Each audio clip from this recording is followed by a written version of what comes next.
into the thick end of traffic, the guys that were running inside of the top 10 overall at the third round of the Ural Trucks Fila Africa Inland Off-Road Championship.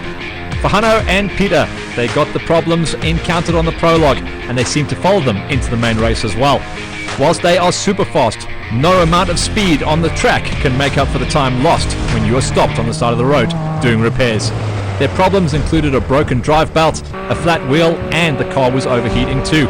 The pit crew, although, did a great job. Maybe something to do with the girl power down on that side. In the end, they brought the car home in a solid second place for the Class Gs. Not terrible, considering everything they encountered along the way. And they definitely are, when the wheels are rolling, the fastest crew on track in the G-Class. For the D20 crew of Johan Besson and Divan Kutsia, they were involved in a three-way dice for the Class D honours throughout the whole race day until they got beached on a mound with just a few kilometres to go.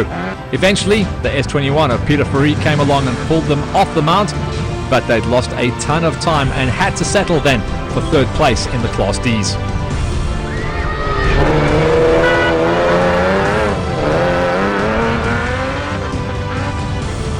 Up the road from them in the Class D battle, Tiance Tutoy and James O'Mahony had the added advantage in the main race of having had struck a bird in the prologue, breaking out their windscreen. At speed, the screen was causing problems, caving in, and eventually the wipers couldn't clean anymore. They decided to kick it out and reach the finish line at the end of an excellent day, second place in Class D, with smiles and dirty faces to boot.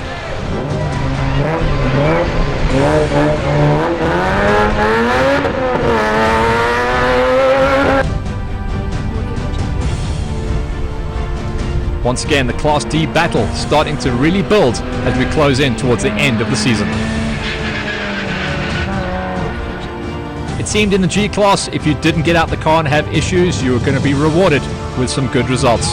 No issues at all, and knowing they were in the lead on the last loop, Peter Walter and Sean de Villiers kept it safe and steady to consolidate their lead, looking at the victory. And so it was that they reached the finish line for the victory and a deserved run in the championship. They certainly wanted that one, and they will now start becoming championship players with just a few rounds to go for the Inland Off-Road Championship for the Class Gs. Consistency is the story of the day for Walter and de Villiers.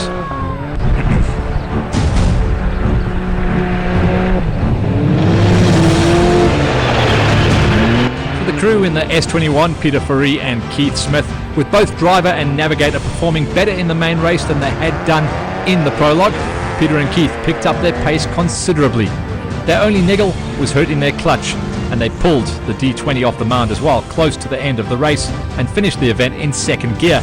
A great first place in Class S was their just rewards for being the good guys on the track, and on the day, the best guys too.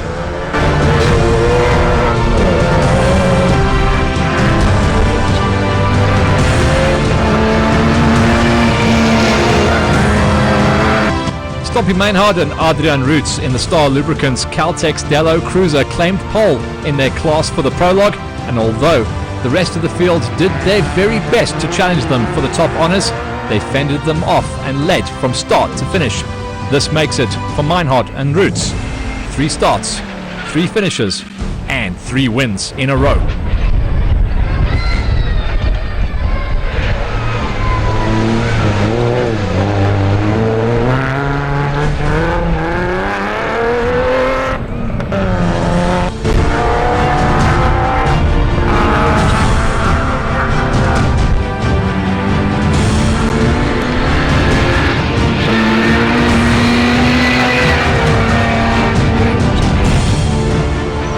If ever Terence thought that the apple doesn't fall far from the tree, it was confirmed here, big time. Taryn took to her role as navigator very well, and the pair had one of those rare get in, get out races. No punches, no mechanicals, no problems. They didn't put a foot wrong and strolled to a great and relatively easy looking second place in Class T. Great drive from Terence and a phenomenal debut navigator run for Taryn.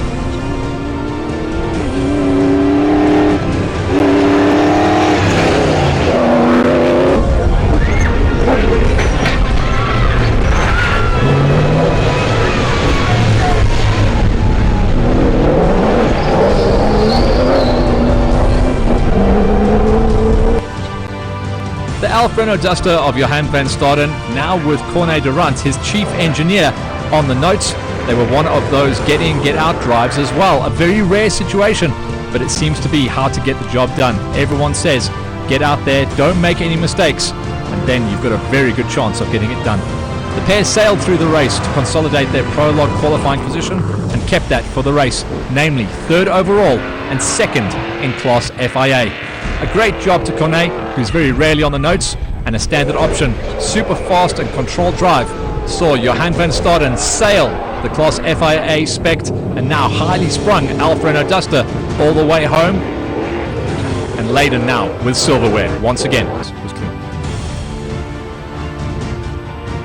Hard charging as ever, and also encountering zero mechanical issues, placed the Class T Ford Racing Ranger of Malcolm and Franz Koch in charge of their class. They won out in the Class Ts and came home in 2nd place overall.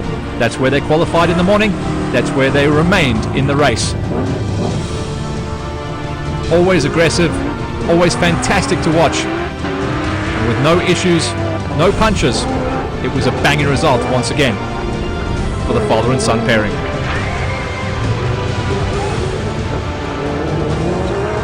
That meant there was only one crew up the road, not as clean as they started the day, but in the championship showing a clean pair of heels to everyone else out there. This crew, the Redline Motorsport Nissan Navara, now for 2020 running the Dragon Energy colours, leading from the front after qualifying 1st overall. Ernst and Henry was simply unstoppable on the day.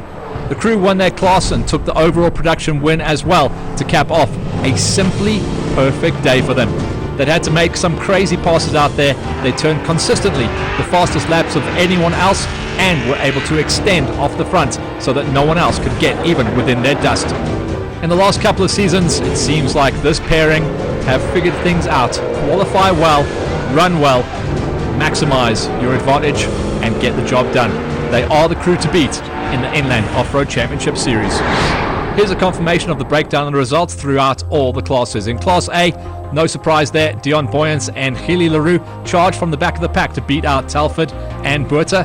And in Class B's, it was the ladies, Colin Croshaw and Marina van Skalkbeek, the only finishers in their category. For the Class P's, Tony and Mike Gavea, those long nights in the workshop paid off as they brought their car to its first victory here at Lichtenburg. And in the Class FIAs, the overall winners, Ernst Roberts and Henry Kerner, beating out Johan van Staden and Corné Durant. Class T was all about Malcolm and Andre Koch, beating Terence and Taryn Marsh for the wins.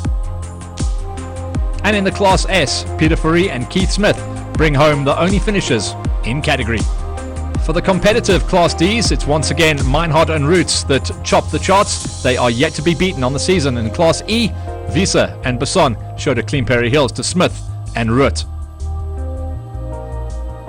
And for the always exciting Class Gs, it was Walter and de Villiers that won out ahead of the hard-charging Bierman and de Beer, and the debutantes, Jacobs and Backfisher, rocked it to a 3rd place, their first time out. There were some interesting stories after this one. Hi there, Ferdy Petersen here, co-driver for A30.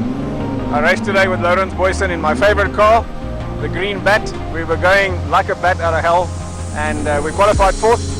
So we were full of hope for the race, and we were running a strong 4th place overall, leading Class A by quite a fair margin, and 400 meters from the end of the first of 3 loops on the main race. Unfortunately, going into a right-hand corner slow at about 40-50 km an hour, we think a bolt on the rear suspension snapped, and we rolled over 1.5 times. Unfortunately, putting us out of the race, but you know what, we enjoyed it, and we'll be back. And the experienced John Telford also had a tale to tell at Lichtenburg. It was a tricky race today, to be honest with you. So our accelerator pedal came off on the first loop, just as we managed to pass Terence Marsh and put some distance on him. So we got to the pits luckily with a bit of barbed wire, and spent about 20 minutes, half an hour repairing, and then we went flat out. And yeah, I had a clean run, except for the mud holes you can see. And that's a wrap from round 3 of the Ural Trucks Fila Africa Inland Off-Road Championship. The M&J Motors Rousseau Fuel Station Lichtenburg 250. Next on the calendar is the Stella 250 on the 3rd of October. We'll be out there and we'll report back once again.